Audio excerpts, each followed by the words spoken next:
नमस्कार, good morning. सीधा सौदा के आज के इस फ्राइडे एडिशन में आप सबका स्वागत है। हफ्ते का आखिरी कारोबारी सत्र, थोड़े से मूड, माहौल, समीकरण खासतौर पर पिछले 2 दिनों से बिगड़ रहे हैं। पहले तो कंसोलिडेशन ही लग रहा था, लेकिन अब कुछ वीकनेस गिरफ्त में आते हुए, दबाव में आते हुए। अच्छा, कल सेशन बढ़िया प्ले आउट हो रहा था, गैप डाउन के इंडिकेशन से उससे उभरे थे, पर वो आखिरी में जाते जाते जो लास्ट के सेशन था उसने फिर डिसअपॉइंट कर दिया है। वो दिखा रहा है कि वो राइटर्स के जोन को हम लोग ब्रीच कर नहीं पा रहे हैं। वहीं से कल के ट्रेडिंग सेशन में हम वो 680 690 के जोन से पस्त पड़ गए और आज फिर दबाव गहराने के इंडिकेशंस हैं। गहराने के इंडिकेशन इसीलिए हैं क्योंकि ग्लोबल समीकरण जस के तस नहीं बल्कि और थोड़े से डिटोरिएट हो रहे हैं। तो उस पर आता हूं मैं। ये आपकी स्क्रीन पे गिफ्ट निफ्टी के इंडिकेशंस हैं। एशिया रख दीजिएगा, ऐसे ही वीकनेस के साथ ट्रेड कर रहा है। इनफैक्ट कई पॉकेट्स हमसे ज्यादा वीक है। और ओवरनाइट जो यूएस से संकेत आए थे वो भी दबाव वाले थे। तीनों बेंचमार्क्स वहां पे 3/4 से 1% का दबाव भी दिखा रहे थे और आज सुबह के फ्यूचर्स फिर कमजोर है। 1/4 से 1/3% फ्यूचर्स दबाव में ट्रेड कर रहे हैं। तो मूड बिगड़ा ही हुआ है। अब देखते हैं सेशन कैसा बिहेव करता है। लेकिन दिखाइए स्टेडियम, दिखाइए पिच, दिखाइए ग्राउंड, दिखाइए पब्लिक। हरे में आएगी नहीं आई पब्लिक की। नीला भी टीम इंडिया का सपोर्ट चल रहा है।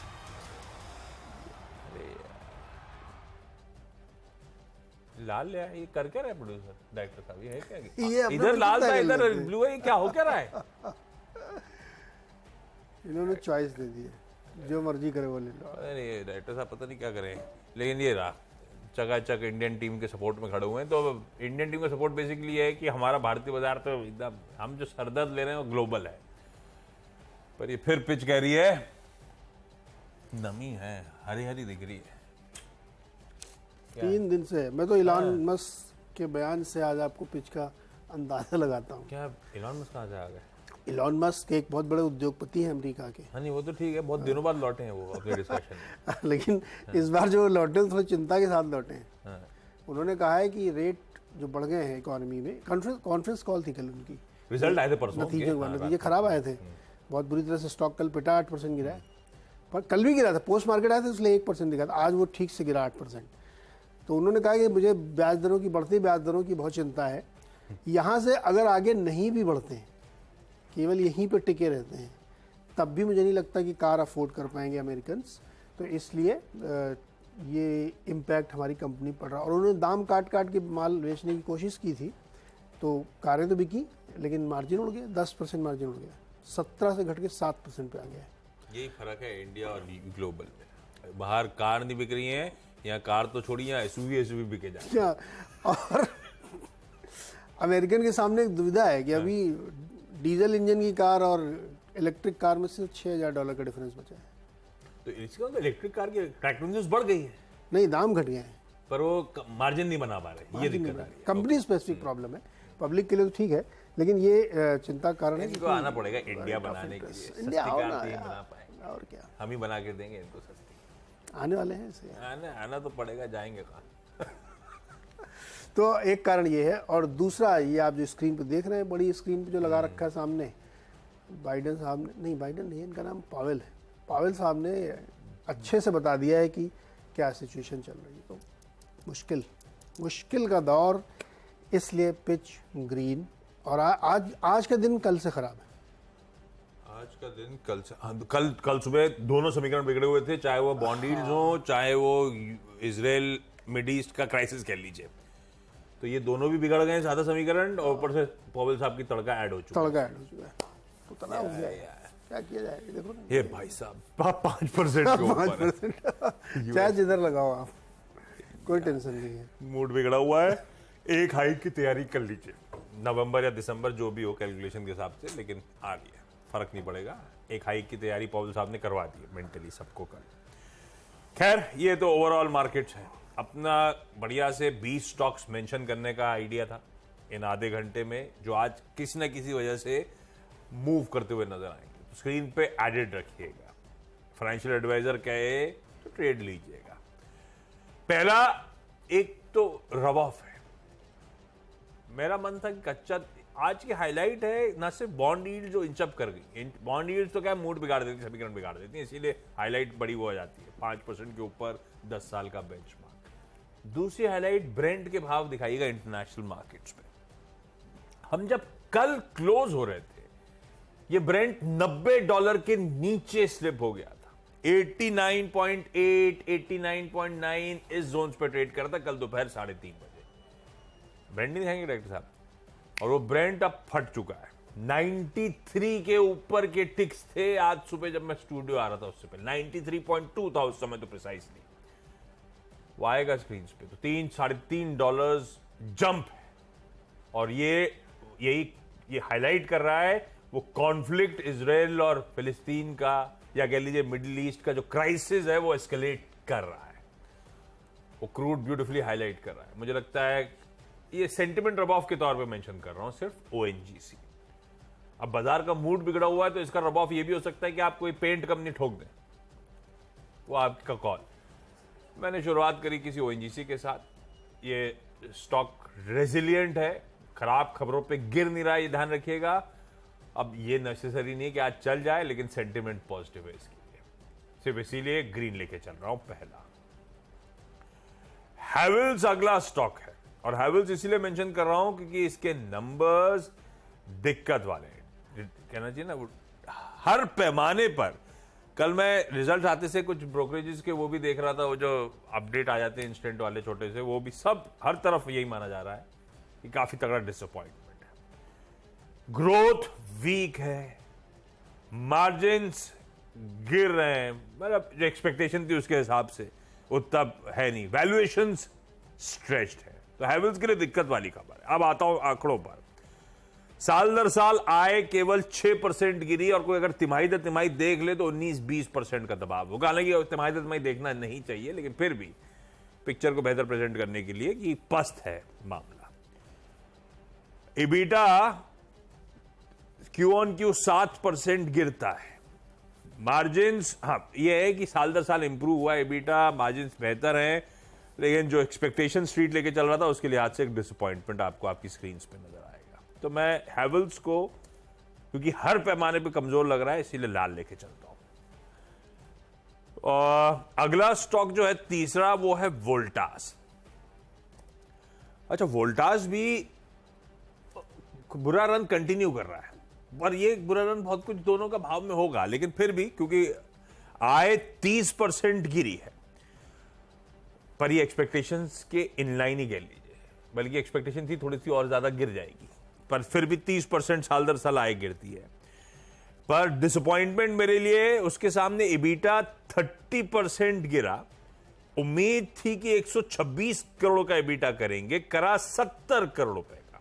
इबिटा एक्सपेंशन लेके चल रहा था बाजार, 5.7 वाला हो जाएगा 6%, 30 बेसिस पॉइंट्स बढ़ेगा। हुआ क्या, 5.7 वाला दरअसल 3.1 पे, हम 6% के ऊपर अनुमान लेके बैठे हैं, 3% के आंकड़े आते हुए। इसीलिए प्रॉफिट का मिस छोड़ दीजिए, वो तो ऑपरेशन हाईलाइट कर ही रहे कि एक प्रॉफिट मिस है ये।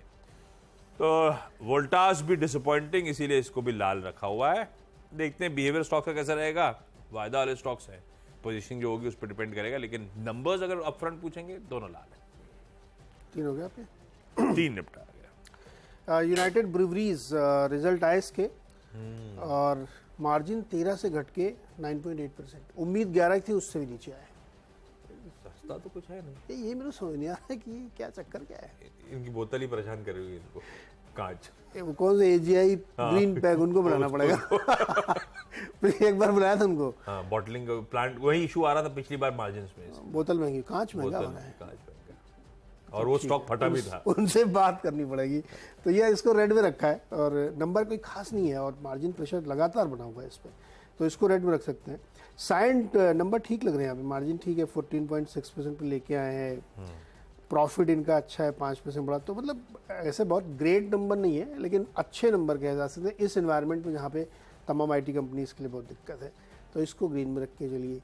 टाटा कॉफ़ी के नंबर, हालांकि मार्जिन 2-3% बढ़ा है, लेकिन जिस तरह से प्रॉफिट आया वन ऑफ में गिरा हुआ है, 60% नीचे आ गया है।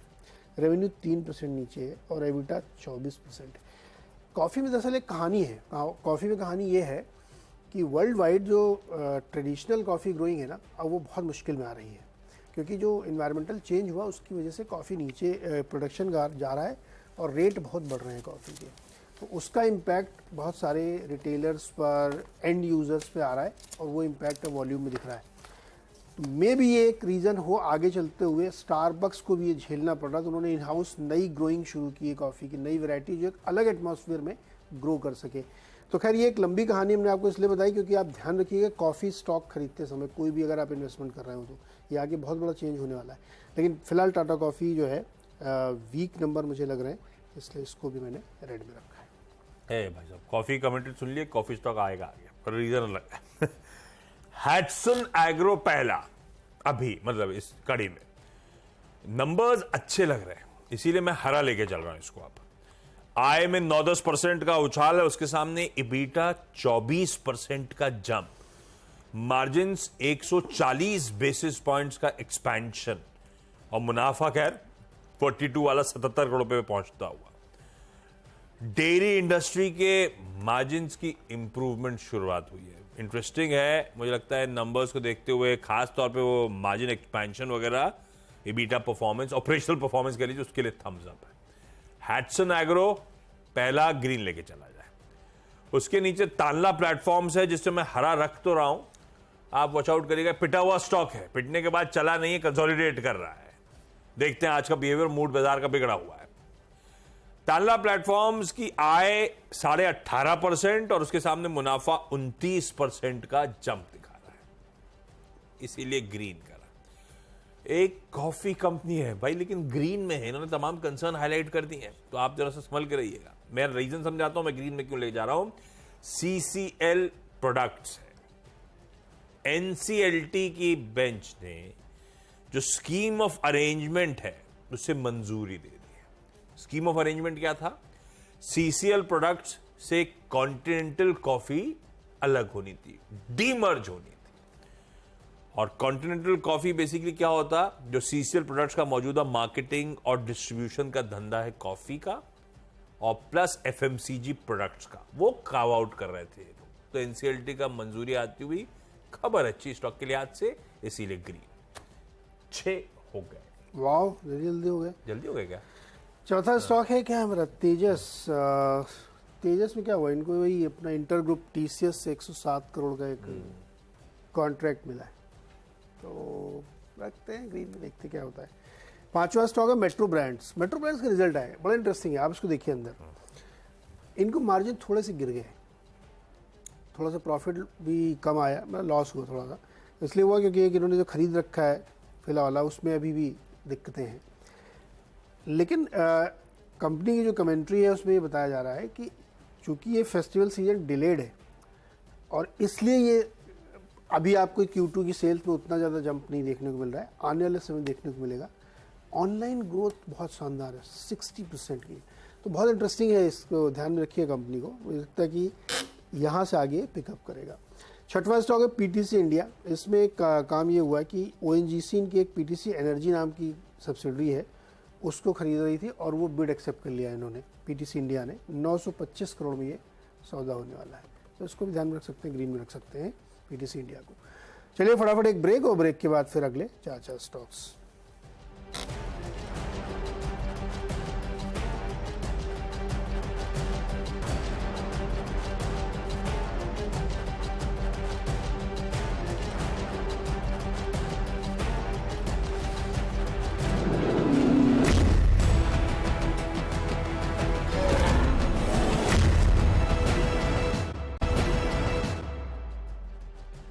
स्वागत एक बार फिर से आपका। और अब अगले जो 4 स्टॉक्स हैं उसमें 7वां जो स्टॉक है 7th नंबर का, वो इसका नाम है पारस डिफेंस।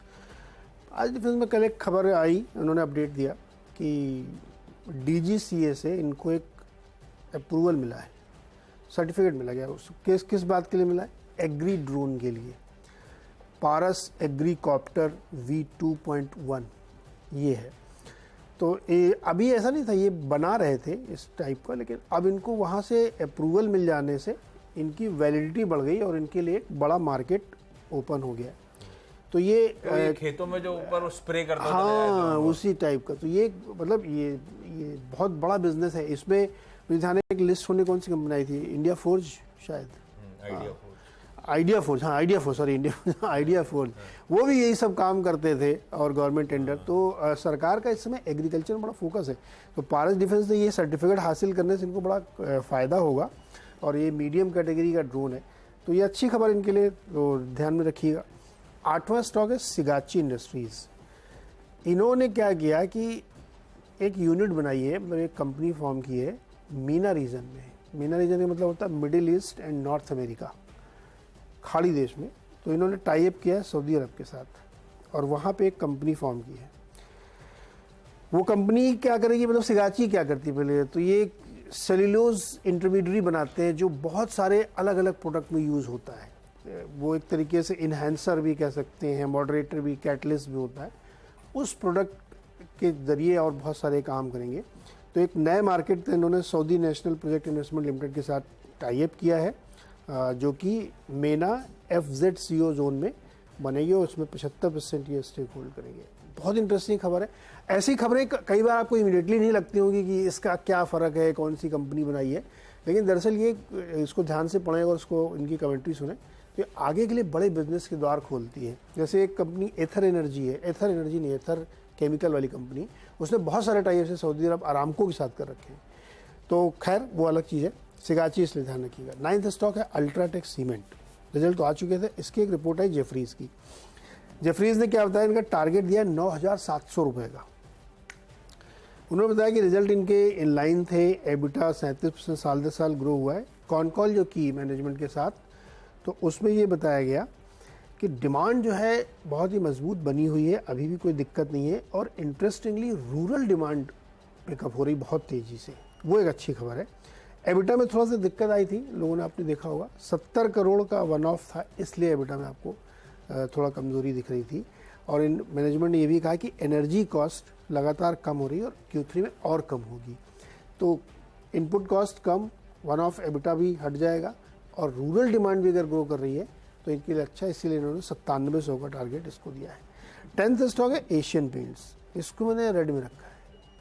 तेल का खेल। हाँ एकदम तेल का खेल है भाई। देखिए इनपुट कॉस्ट बहुत ज़बरदस्त तरीके से हिट कर रही है, प्लस एक बहुत बड़ा कंपटीटर अभी ऊपर वाली जो कंपनी बताई उसी के घराने से आ रही है और वो एक बहुत बड़ा चैलेंज इन लोगों के लिए होने वाला है। तो मुझे लगता है कि जितनी पेंट कंपनी, मैंने कई बार ये कहा कि आप अगर इसमें हैं तो इस बदलते हुए सिनेरियो को थोड़ा ध्यान में रखें और ये असर ज़रूर डालेगा। क्रूड लगातार बढ़ रहा है तो उसका इम्पैक्ट आपको देखने को मिलेगा। तो एशियन पेंट रेड में रखना चाहिए।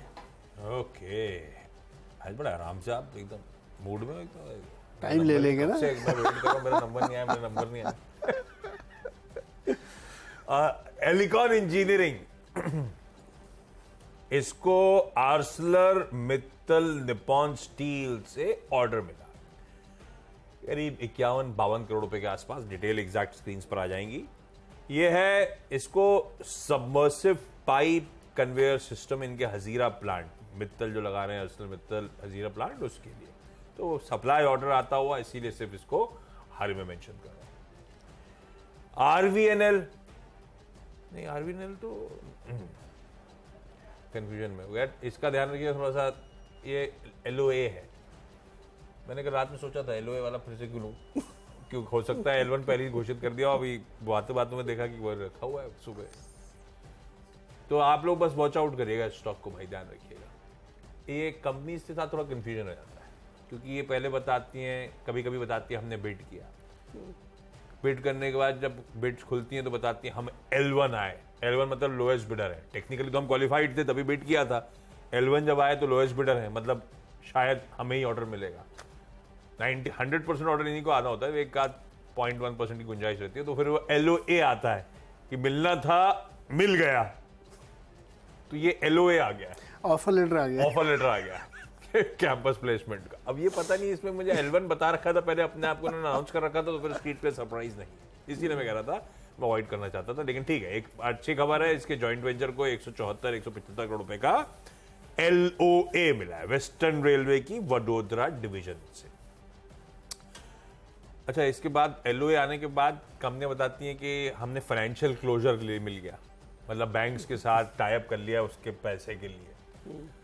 फिर बताती हैं कि हमने प्रोजेक्ट कंप्लीशन कर लिया है, तो एक प्रोजेक्ट में ना कई बार होता है 5-6 बार अलग अनाउंसमेंट आते हैं, इसीलिए मैं कह रहा हूं ध्यान रखेंगे। दो फार्मास्यूटिकल कंपनीज को लाल के साथ खत्म कर रहा हूं, दोनों के साथ यूएस एफडीए के इश्यूज, आपत्तियां हैं यूएस एफडीए की जो इंस्पेक्शंस आए थे उसके बाद, इसीलिए सिर्फ इनको लाल मेंशन कर रहा हूं। पहला है इस कड़ी में नैटको फार्मा, इनका कोथूर का जो प्लांट था उसमें यूएस एफडीए ने इंस्पेक्शन किया था। अब अपडेट ये आया है, वो इंस्पेक्शन हुआ था 9 से 18 अक्टूबर के बीच में, अपडेट आया है कि 8 आपत्तियां हैं। अब ये 8 आपत्तियां में आ सकता है बाद में कभी आए कि भाई ऐसी कोई नहीं है जो डेटा इंटीग्रिटी, मतलब जो बहुए वाले इश्यूज हों, पर फिर भी आपत्तियां हैं। अभी मुझे ये भी नहीं पता कि 8 कैसी हैं, मैं इसको लाल लेके चल रहा हूं। एक प्लांट दिक्कत में आ रहा है, ऐसे ही दूसरा एक और प्लांट दिक्कत में आ रहा है, वो कंपनी है इंडोको रेमेडीज का। इनकी गोवा की फैसिलिटी को यूएस एफडीए ने इंस्पेक्ट किया था, इनका भी मिड अक्टूबर में वो इंस्पेक्शन हुआ था। वो प्री अप्रूवल इंस्पेक्शन था कि एक सॉलिड ओरल फॉर्मुलेशन के लिए इनके प्लांट बन रहे, वहां पे भी 4 आपत्तियां सामने आई। तो उसकी 8 आपत्तियां थी उनके प्लांट की, इसकी 4 आपत्तियां, दोनों में ऑब्जर्वेशंस हैं। आपत्तियां मतलब कुछ कंसर्न्स हाईलाइट करें यूएसएफडी ने प्लांट रिलेटेड। मैं दोनों को आज रेड लेके जा रहा हूं। इस नोट पर 10 की टीम कंप्लीट है। क्विकली छोटा सा ब्रेक के उस पर जब लौटेंगे तो इन टीम्स का एक quick wrap up.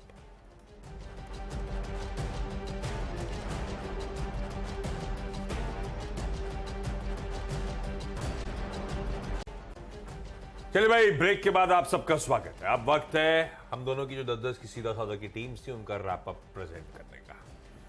ONGC green में, क्योंकि क्रूड ओवरनाइट $3 का और जंप दिखा दिया। हैवेल्स और वोल्टास के नंबर्स डिसअपॉइंटिंग और खास तौर पे हर पैमाने पे वीक है, तो इसीलिए मैं लाल लेके जा रहा हूं। हैट्सन एग्रो, इसके numbers operationally strong, margins expansion. Tanla platforms decent, stock consolidate होता। सीसीएल प्रोडक्ट्स एनसीएलटी से मंजूरी, वो डीमर्जर एक्सरसाइज को लेकर। कॉन्टिनेंटल कॉफी जो अलग कर रहे हैं। एलिकॉन इंजीनियरिंग, आर्सलर मित्तल के हल्दिया जो भी प्लांट था उससे 50-55 करोड़ रुपए का order. RVNL letter of award है एक रेलवेज, वेस्टर्न रेलवे से, इसीलिए। और 2 कंपनीज फार्मास्यूटिकल जिनके प्लांट के इंस्पेक्शन के बाद यूएसएफडीए की आपत्तियां सामने आई हैं, ऑब्जर्वेशन सामने आए। नैटको और इंडोको दोनों रेड। ओके, यूनाइटेड ब्रूवरीज नतीजे कमजोर, मार्जिन में काफ़ी तगड़ा प्रेशर देखने को मिला है। 13 से घट के 9.8% पे आया है। साइंट के रिजल्ट अच्छे हैं, ठीक ठाक हैं, वहाँ पे ध्यान दे सकते हैं। टाटा कॉफ़ी में भी वही दिक्कत है, प्रॉफिट और रेवेन्यू काफ़ी कमज़ोर हुआ है, मार्जिन स्लाइटली मेंटेन करने में सफल हुए। तेजस नेटवर्क को एक कॉन्ट्रैक्ट है टीसीएस से। मेट्रो ब्रांड्स के नतीजे अच्छे हैं यहाँ पे, और आगे उनको उम्मीद है कि फेस्टिव सीजन में और ज़्यादा ग्रोथ बढ़ेगी। पीटीसी इंडिया ने अपनी एक सब्सिडरी है जो ओएनजीसी को बेचेगा, बिड एक्सेप्टेड है। पारस डिफेंस ने एक एग्रीकॉप्टर ड्रोन के लिए टीजीसीए से लाइसेंस या सर्टिफिकेट हासिल कर लिया है। सिगाची इंडस्ट्रीज़ ने मेना रीजन में एक कंपनी फॉर्म की है जहाँ पे वो प्रोडक्शन करेंगे। अल्ट्राटेक सीमेंट में जेफरीज की रिपोर्ट है और इन्होंने कहा है कॉन्फ्रेंस कॉल के बाद कि रूरल डिमांड वापस आ रही है, इनपुट कॉस्ट कम हो रही है, तो 9700 का टारगेट रखा है। एशियन पेंट्स में दबाव रहे, कच्चा तेल लगातार ऊपर जा रहा है, मार्जिन प्रेशर आपको आगे जरूर देखने को मिलेगा।